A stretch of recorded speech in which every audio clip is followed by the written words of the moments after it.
আসানসোলে জনবিরোধীদের বিরুদ্ধে বিক্ষোভ, জেলা শাসকের নিকট স্মারকলিপি প্রদান, এসআই সংক্রান্ত সমস্যা দ্রুত ট্রাইব্যুনাল গঠন, ওবিসি সংরক্ষণ পুনর্বহাল, বুলডোজার রাজনীতির বিরোধিতা, হকারদের জীবিকা রক্ষা সহ বিভিন্ন জনস্বার্থমূলক দাবিতে সোমবার আসানসোল কোর্ট মোড়ে একটি বিক্ষোভ সভা অনুষ্ঠিত হয়।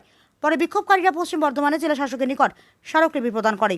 পশ্চিমবঙ্গ সামাজিক ন্যায় মঞ্চ, আদিবাসী অধিকার মঞ্চ এবং জনবাদী লেখক সংঘের যৌথ উদ্যোগে আয়োজিত এই কর্মসূচিতে প্রায় 2 শতাধিক মানুষ অংশগ্রহণ করেন। বিক্ষোভ সভায় সভাপতিত্ব করেন সামাজিক ন্যায় মঞ্চের নেতা নারায়ণ বাউরি। সভায় বক্তব্য রাখেন আওয়াজের পশ্চিম বর্ধমান জেলা সম্পাদক নোমান আসফার খান, জেলা সভাপতি প্রশান্ত ঘোষ, সামাজিক ন্যায় মঞ্চের সত্যনারায়ণ বাউরি, আদিবাসী অধিকার মঞ্চের বিনয় হাঁসদা, জনবাদী লেখক সংঘের অরুণ পাণ্ডে সহ অন্যান্য নেতৃবৃন্দ। বক্তারা তাদের বক্তব্যে এসআইআর ফলে সাধারণ মানুষের ভোটাধিকার ক্ষুণ্ণ হওয়ার আশঙ্কা, ওবিসি সংরক্ষণ সংক্রান্ত জটিলতা, বুলডোজার রাজনীতির নামে প্রশাসনিক অপব্যবহার ও হকারদের জীবিকা সংকটের বিষয়গুলি তুলে ধরেন। পাশাপাশি সংশ্লিষ্ট সমস্যাগুলি দ্রুত সমাধানে প্রশাসনের হস্তক্ষেপের দাবি জানিয়ে জেলা শাসকের কাছে স্মারকলিপি পেশ করা হয়। তাহলে আপনাকে জবাবদিহিমূলক আপনাকে জাস্টিস দিতে হবে এবং নাম্বার ইলেকশন কমিশনের ওয়েবসাইটে গিয়ে আপলোড করলে যেন দেখতে পাই যে তার নাম কেন ডিলিটেড। যদি কেন ডিলিটেড জানা, এই জন্য বলা হলো যে আপনাদের বৈধতা দেওয়া হলো, কিন্তু এই বৈধতার সঙ্গে আপনাদের মানবিক, আপনাদের সামাজিক এবং আপনাদের যে প্রশাসনিক দায়, সেই দায় কিন্তু আপনাদেরকে বহন করতে হবে।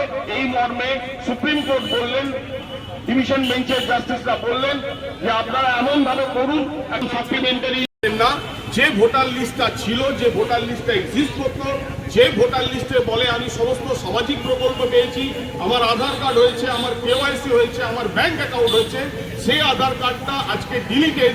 এবং কি কারণে ডিলিটেড, এই কারণটা আপনি ইলেকশন কমিশন অফ ইন্ডিয়ার কোনো ওয়েবসাইটে গিয়ে পাবেন। তাহলে একটা বিপুল সংখ্যক মানুষকে এসআইআর এর নামে, অন্তর্ভুক্তির নামে আপনি বাদ দিয়ে দিলেন এবং সেই সংখ্যাটাও প্রায় 33 লক্ষ লোক বাদ চলে গেল। তারপর ভোট হলো, অ্যাপিলে প্রত্যেকটা মানুষ অ্যাপিল করলেন ডিএম অফিসে।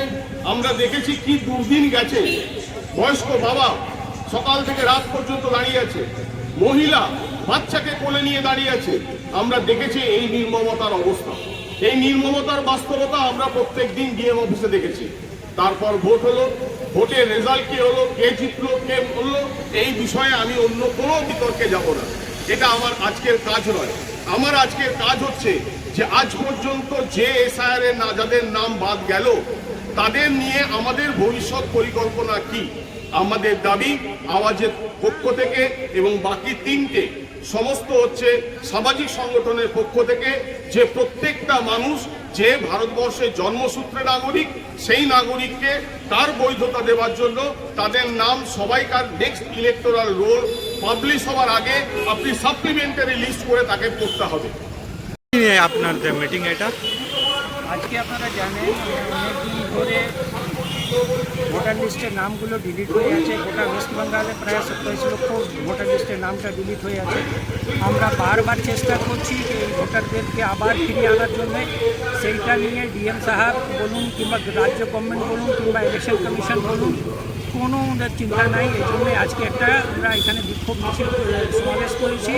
এই সমাবেশ থেকে আমরা একটা ডেপুটেশন ডিএম সাহেবকে দেব, দিয়ে আমরা মান করব এসআইআর চলাকালীন যে নামগুলো বাতিল হয়ে গেছে তাদেরকে আবার ফেরত আনতে হবে। আর যে কথাটা সুপ্রিম কোর্ট বলেছে যে ট্রাইব্যুনাল গঠন করতে হবে, তো এখানে আমাদের পশ্চিম বর্ধমান সমেত সমস্ত জেলাতে ট্রাইব্যুনালটা গঠন করার জন্য আমরা আজকে আবেদন রাখবো, ডিমান্ড করবো। তাহলে তাড়াতাড়ি অ্যাডজুডিকেশনে মামলা হোক, ডিলিটে মামলা হয়, এটা সলভ হয়ে পাবলিক যারা রেহাই পায়। আপনার নাম পড়েছে? আমার নাম আছে নোমান আসফার খান, আমি আওয়াজের জেলা সম্পাদক।